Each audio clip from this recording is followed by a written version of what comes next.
Good afternoon, honorable chairs, adjudicators, and esteemed opponents, and also everyone presented. Before I start my speech and argument, I would like to introduce myself. My name is GISELLA HOL from Senior High School 1 Raja AMPAT from Southeast Papua Province. As the member and as the first speaker of the opposition team, this motion that this House would abolish fossil fuel subsidies and redirect the entire budget to subsidize environmentally friendly alternative technologies. As the opposition, I strongly disagree, and I will state my reason why in my arguments. I would like to point out that stopping all fossil fuel subsidies immediately and spending that money on green technology sounds attractive, but it risks hurting people, breaking system, and wasting money. A careful phased approach with social protection, infrastructure planning, and strong oversight achieve climate goals without causing avoidable harm. My first argument, it caused immediate harm to people. Many households, small businesses, farm, public services rely on subsidized fossil fuels for daily needs, cooking, running pumps, transport, and electricity. If subsidies are removed suddenly, fuel and power bills rise up quickly. Poor families spend a bigger share of their income on energy, so they feel the prices rise up quickly first. That means less money for school, food, and medicine. It can also push people into poverty. Small shops and transport workers facing higher fuel costs may close or raise their prices, hitting the whole local economy. Politically, sudden plan often causes protests and backlash that can force governments to reverse the course, canceling the environmental benefits. What we should have done is that we should phase change and pair subsidy costs with immediate cash transfers, targeted discount or protection so people don't bear the cost alone. Second, clean solution needs time to grow. Redirecting money to green tech is helpful, but money alone cannot instantly build factories, upgrade power grids, or train technicians. Renewable energy needs sites, grid, connection, and storage, and often backup systems to ensure a reliable power. Manufacturing supply chains for panels, turbines, battery, or green hydrogen needs investment and time to scale.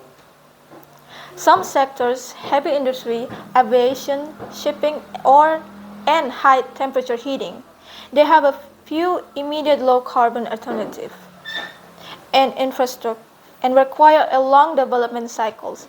If subsidies disappear before match clean capacity and infrastructure, countries risk blackouts, higher production costs, or switching to other cheap but dirty fuels like coal or wood that can worsen emission or damage the industry competitiveness. The pragmatic route is a staged transition that builds physical systems, power technologies, and train workers so green options are ready when fossil support is withdrawn. And as a third argument, the risk of waste, corruption, and poor planning. Ladies and gentlemen, transferring an entire subsidy budget concentrates large sums into new programs in places with weak governance or limited transparency that creates a temptation and opportunity for misissue.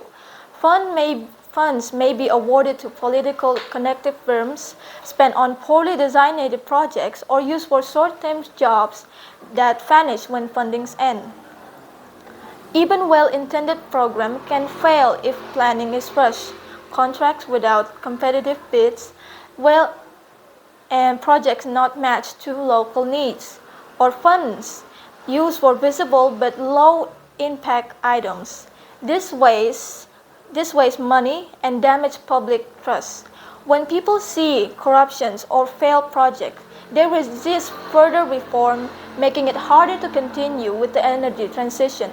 To avoid this, reform needs clear rules, open procedure, and independent audits. and pilot phase before the rollouts. For energy points and fossil subsidies are regular payments. Green investment needs large upfront capital and long maintenance budgets. Sudden shift can create stop-start programs and planning shortfalls. Limited private follow-through can create private investor who wants to stable laws and predictable markets. One-off grants do not guarantee lasting private investment. If only some countries act, production may move to places with cheaper fuels, shifting jobs, and emission everywhere. Restraining pension or regional support must reach informal workers and remote communities that requires administrative capacity and time. For an example, I would like to make a parable. If a village uses water from an old well and plants a modern reservoir for clean waters, if the leaders shut the wells immediately and try to rebuild the reservoir overnight, people will go thirsty, crops will fail, and the village will riot. But if they keep the running well and build the reservoir carefully, give extra water to the poorest while construction happens, train villagers to manage the new system, and set clear rules to stop theft, the village moves safely to clean water without collapse. The careful plan costs a bit more time and thought, but it prevents suffering and ensures a new system works. As an example, consider a coastal region that's heavily rely on subsidies diesel for fishing boats and small power generators. If the government abruptly end those subsidies and redirect the cash to build solar farm and electricity hub ports, immediately fuel costs for a fisher will rise sharply. Many fisher operates on thin margins. Higher fuel bills will force them to fish less or sell at a higher price, which hurts the household incomes and raises local food prices. At the same time, the planned solar farm and electric charger take months or years to build, and the grid needs upgrade to handle new loads. Without interim support, cash transfers, targeted discount, or temporary vouchers, households and small businesses face real hardship long before any cleaner alternatives are usable. And so, as the opposition, we share a goal for a cleaner future, but logic and experience that shows the safest path is careful. As the opposition first speaker, that is all of my argument. Thank you and good afternoon, everyone.